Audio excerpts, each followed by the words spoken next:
Hi friends, welcome to MAHA's channel Growing with MAHA. இன்னைக்கு வந்து சூப்பரான ஒரு குட்டியான ஒரு வீடியோ வந்து பார்க்க போறோம். என்ன வீடியோ அப்படினு சொல்லி பார்த்தீங்கன்னா, இந்த மாதிரி நமக்கிட்ட நிறைய வந்து கிளிப்ஸ் எல்லாம் இருக்கும் இல்லையா? நம்ம வந்து ஹேரில் வந்து போடுறதுக்காக saree pins இல்லை நம்ம வந்து இந்த மாதிரி கிளிப்ஸ் எல்லாம் வந்து வீட்டில் நிறைய வந்து வாங்குவோம்.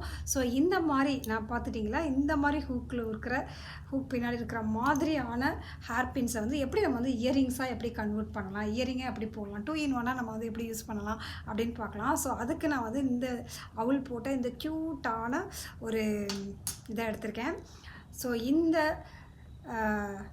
கிளிப்பை நான் வந்து இங்கே போட போகிறேன்.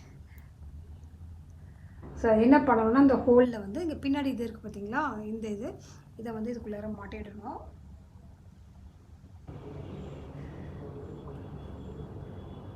ஸோ நான் மாட்டிட்டேன்.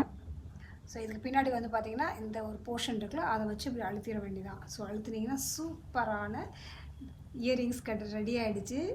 ஸோ வந்து எனக்கு ரொம்ப ரொம்ப ரொம்ப பிடிச்ச இயரிங்கு. இதை வந்து நான் வந்து ஹேர் கிளிப்பாகவும் யூஸ் பண்ணுவேன், இது மாதிரி வந்து தோடாகவும் யூஸ் பண்ணுவேன். ஸோ இந்த மாதிரி இதுலேயும் போட்டு காட்டுறேன் நான். ஜஸ்ட்டு இந்த ஹோலில் வந்து அந்த மேலே இருக்க போர்ஷனை வந்து போட்டு ஜஸ்ட் லைட்டாக வந்து ப்ரெஸ் பண்ணிக்கோங்க. இதில் வந்து ஆக்சுவலாக கொஞ்சம் குண்டாக இருக்குது, மற்றதுலலாம் இன்னும் ஒரு மற்ற ஹேர் கிளிப்ஸ்லலாம் கொஞ்சம் தின்னாக இருந்துச்சுன்னா போடுறதுக்கு ஈஸியாக இருக்கும். ஸோ அவ்வளோதான், பார்த்தீங்களா, ரெடி ஆகிடுச்சு. ரொம்ப சிம்பிளாக இருக்குல்ல.